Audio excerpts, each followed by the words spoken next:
Hey guys, it's Isa. Happy New Year. I haven't been on for a while. Today I wanted to give you a tour beyond the grow light just to show you some of the plants that I have that are growing in other places in my house. So for perspective, I'm currently actually standing on my couch because these plants are hanging in my bay window. So here's the couch. But anyhow, just to orient you, the grow light is over there. Another, I guess, update tour of that coming up soon. But right over here, so this is my donkey tail. It's actually very short because I had reset it and it took forever to root, and it's a very slow grower, but it looks really nice and compact now because prior to having it in this window, it just didn't get enough light and it was etiolated. So this is the donkey tail. And right over here is a string of dolphins. So I like this plant. It's really cute.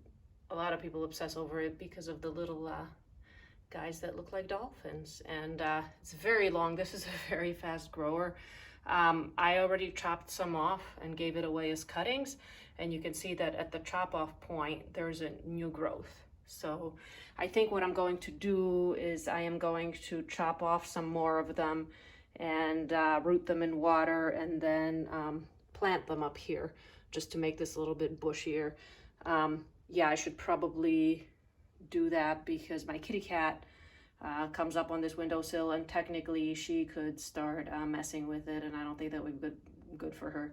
But she's an older cat and she totally doesn't pay attention to it, so I don't know. But I really like this one. And over here is my Chrysula calico kitten, and this is also a very slow grower. It's been here forever, and it has pretty nice color. I really think it needs like a soil change and stuff, and it would then like grow better, but I don't want to mess it up. It would be very hard to transplant it since it's sitting in the in this like macrame hanger and stuff. So those would be the plants in my window, and I usually have the curtains drawn like so. So generally speaking, I don't really see them unless I like water them, or unless I am walking into the house from outside. So what I wanted to show you guys next is, and this by the way is kind of like, so this right here is the eastern exposure, and over to the right would be the southern, which would make this kind of the northeastern exposure. But because this window is just so, it's almost like it's outside. It doesn't have a glass top, but it just had so much bright light in it that these plants do okay in it. So anyhow, right over here on this little table, I have, so this is a Sansevieria Samurai Dwarf. And when I bought it, it was literally like this big. And then it just started growing. So I do have some Sansevierias too, I will show you here, and then I have some in the other room. I guess they are sort of like succulent plants. Some people say they are succulents. I just find them easy, and I don't have a good record of growing tropical plants, so I go for the more interesting looking ones. So I think this one is really pretty. And I grow them in the exact same soil as succulents and water them exactly the same way. So this over here is my Thanksgiving cactus, and I probably had it for over 3 years now. It flowers every year without fail. I do think it needs a less sunny spot because technically his leaves should be much more green, and the red vein isn't supposed to be that prominent. But he does flower and he does grow, so I guess in theory he's happy. I don't know.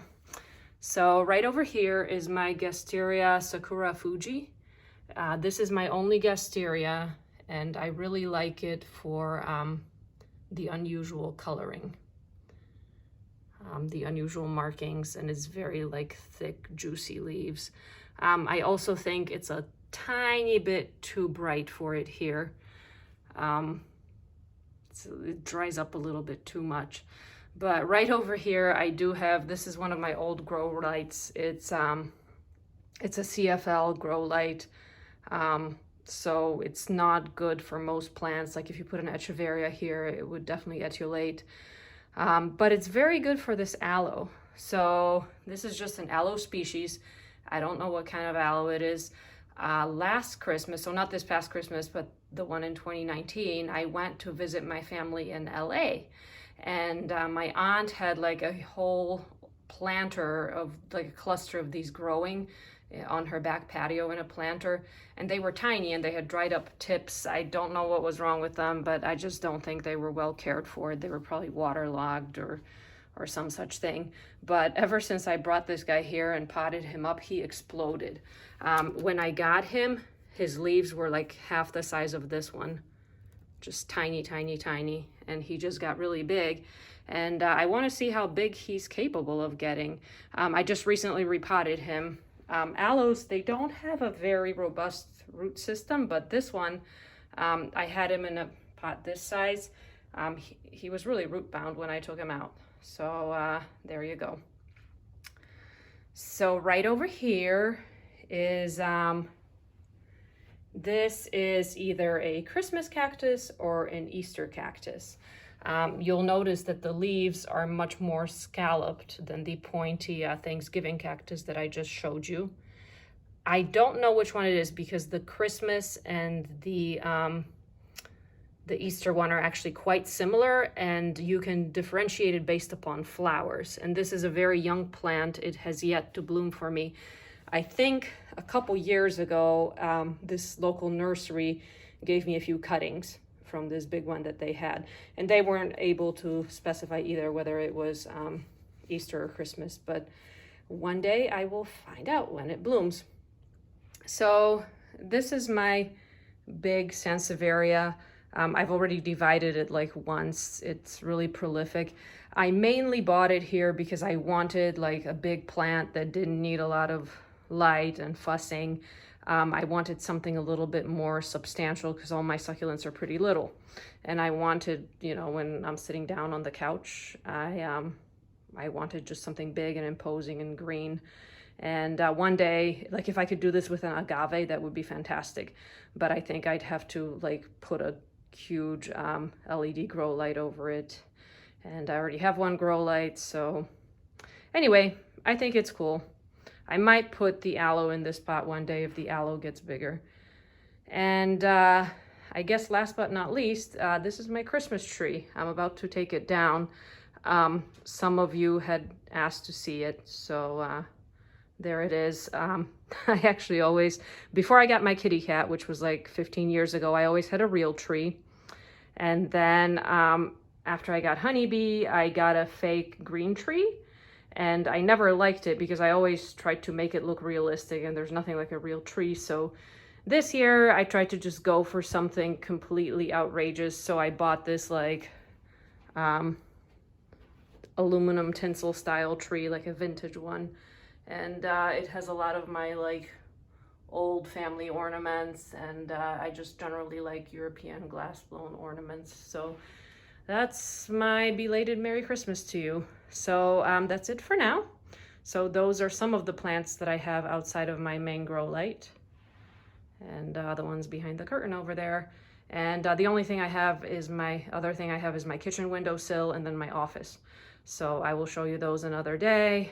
And again, sometime in the near future, sometime in the near future, I will do another grow light tour. You can see that I got fans to protect the plants against mealies, but more on that in another video. I will end right here with my kitty cat Honeybee. Honeybee, say hello to everyone on YouTube. Say hi. No? Maybe. All right. So I'll talk to you guys later. Bye.